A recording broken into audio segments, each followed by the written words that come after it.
Hello guys. तो आज हम लोग बात करेंगे BCM के फिजिकल के बारे में, जो कि लखनऊ ग्राउंड है CRPF।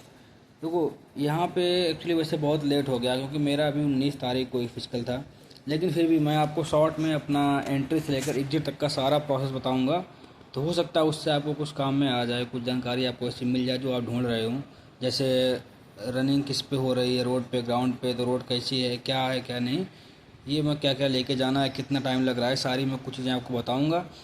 और दूसरी बात ये, क्योंकि देखो अभी लेट भी हुआ लेकिन इसकी फिजिकल काफ़ी लंबे चलेंगे। अभी अप्रैल चलेगा, उसके बाद मई में भी है, और शायद 2 जून तक है फर्स्ट वीक।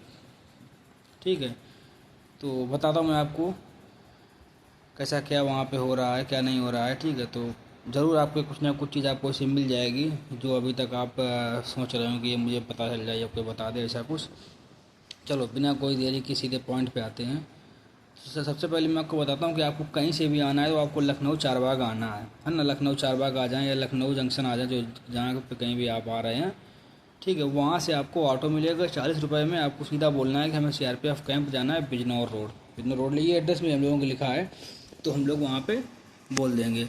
उसके बाद में जब हम लोग पहुँच जाएंगे वहाँ कैंप में, बिल्कुल मेन रोड पर ही वो हमारा कैंप है।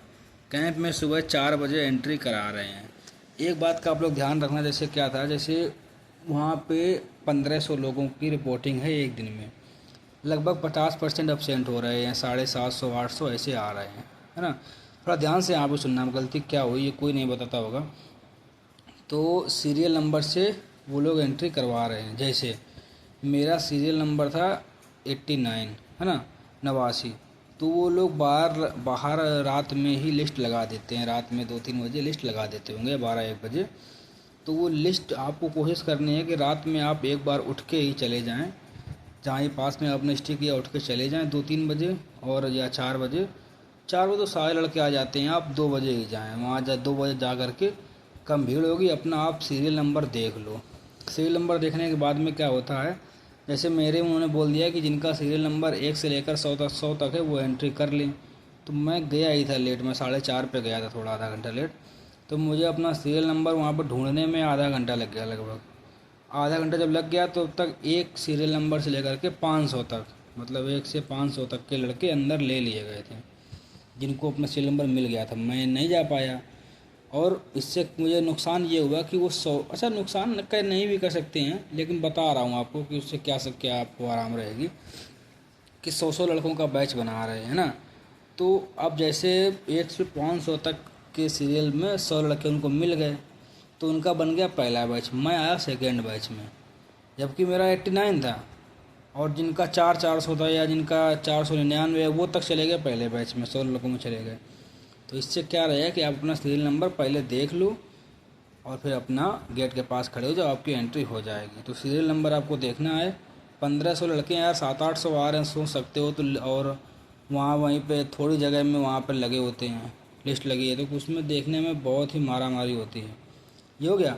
तो अब वहाँ जब देखने के वो कोशिश आप ये करना कि जल्दी देख लेना। फिर मेरा सेकंड बैच लगा, तो रनिंग मेरी सेकंड बैच में हुई। इसलिए आपका जो सीरियल नंबर है कोशिश करना है कि पहले देख के लाइन में लग जाओ। अब क्या होता है, जब आपकी अंदर जब आपकी एंट्री होगी तो वो आपकी आधार कार्ड और एडमिट कार्ड से एंट्री आपकी हो जाएगी। और जैसे आप एंट्री गेट के पास पहुंचेंगे, वहीं उसी जगह पे आपके सारा जो बैग है, सब कुछ सामान है, वो रखवा लिया जाएगा। सिर्फ वहाँ से आप क्या लेके जा सकते हैं, जो अपना खाने पीने का सामान लाए हैं वो, एडमिट कार्ड, आधार कार्ड, अपनी फ़ोटो और पेन, ये ले लिया। पैसे आप रखना चाहें तो रख सकते हैं, अंदर खाने के लिए मिलेगा, लेकिन रख ही लेना कुछ पैसे। और जो भी आपको रनिंग जिसमें भी करनी हो, जूते में या बिना जूते के, वो सब वहीं से अपना, मतलब बैग आपको दोबारा मिलेगा नहीं एग्जिट, जब तक आप बाहर नहीं आएंगे शाम में। हो गया, यानी सारा आपको फाइनल रनिंग के लिए ही तैयार होके जाना है। तो पैसे मेरे हिसाब से तो पैसे भी रख लेना, और जूते अपना पहन के जाना अगर जूते में रनिंग करनी है तो। और अपना जो भी खाने पीने का सामान है वो बैग में वो ले लेना, और अपना आधार कार्ड, एडमिट कार्ड, फ़ोटो और पेन, ये ले करके सीधे आपको फिर वहीं से 100 लड़के करके बस में बिठा रहे हैं। 50-50 बस में लड़के आ रहे हैं, बस में बिठा के सीधे आपको आगे लेके जा रहे हैं, जहाँ पे हम लोगों का सारा प्रोसेस होगा, वहाँ पर ले जा रहे हैं। अब वहाँ पे हम लोगों को एक फॉर्म दिया जाएगा जिसमें 2 पेज होते हैं। पहला पेज भरना है, दूसरा ही भरना है, लेकिन दूसरा आगे भी भर सकते हैं, वो सब गाइड करते रहेंगे। कोई बहुत इसमें बड़ी चीज़ें नहीं भरनी है, अपनी बेसिक डिटेल है, ठीक है। जो बाद में हमको रिजल्ट मिलेगा ना, मतलब फेल वालों को मिलता है, पास वालों को नहीं मिलेगा, तो वो सब चीज़ वही रहती है। सेकंड वाला तो वही पीएचडी या पीईटी में वो फेल हैं कि पास हैं, तो वो 2 पेज मिलते हैं, कोई दिक्कत की बात नहीं है, बेसिक चीज़ें भरवाता है। तो ये हो गया, तो वो दोनों पेज में हम लोग अपना डिटेल भरेंगे। उसके बाद में हम लोगों को वहीं पे चिप दे दी जाती है। और चिप का सीन ऐसा, अगर कोई सोच रहा हो कि मैं पहली बार हूँ, मैं चिप कैसे लगाऊंगा, मैं क्या करूँगा, मुझे डर लग रहा है, तो यार ऐसा बहुत बड़ा इशू नहीं है। अभी जिसने पुलिस में दिया होगा, यूपी पुलिस में, उसको पता होगा, या और भी जिसने चिप वाली आईटीबीपी रनिंग कराता है वहाँ पे हुआ होगा, बहुत बड़ा इशू नहीं है। और बताएंगे वो लोग कैसे बांधनी है ना। तो चिप का इतना बड़ा कोई इशू नहीं, देख लेना वो आराम से। और अगर लगता है डाउट कि चिप को भाई कैसे क्या, तो बताना कमेंट में, बता दूंगा मैं वहीं पे ना। चिप हम लोगों के पैर में बन जाएगी और वहीं पर चिप हमारे स्कैन भी हो जाती है, ठीक है। सीधा फिर उसके बाद में हम लोग रनिंग के लिए रेडी हो जाते हैं। 6.5 मिनट का टाइम मिलना है, पता होगा 1600 मीटर है। रनिंग में क्या है, रोड है यार, रोड बहुत अच्छी है। अगर तैयारी, जैसे मेरा क्या था, मेरी जो रेस थी वो बॉर्डर पे थी, मेरा टाइमिंग आती थी 6:35, 6:40 या 6:32, मतलब 6:30 के अंदर मैं नहीं लगा पाया अभी, क्योंकि मैं तैयारी भी नहीं करी थी और 1 महीने से वो रेस बिगड़ी भी थी।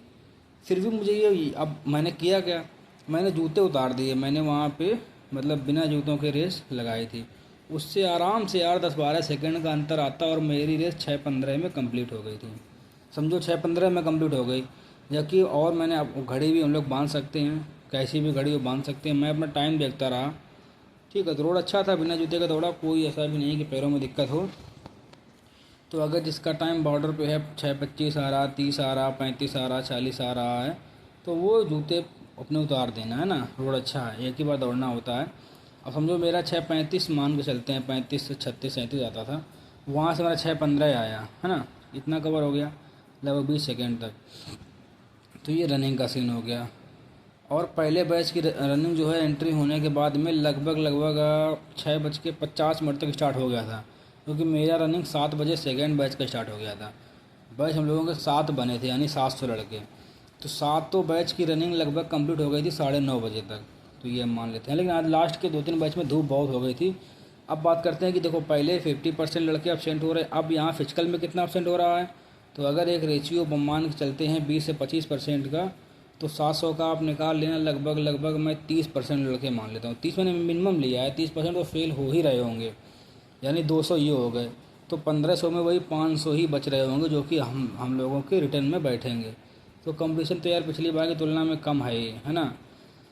तो ये समझ सकते हैं कि 1500 में 500 ही बच रहे होंगे, क्योंकि वो रनिंग के बाद, रनिंग में जो फेल हो रहे हैं भाई, देखो पहले दूसरे तीसरे ग्रुप में चलो, चौथे में कम फेल हो रहा है, फिर धूप बढ़ रही है, तो लास्ट के ग्रुप में 3-4 ग्रुप में लड़के ज़्यादा फेल हुए हैं, ये हो गया।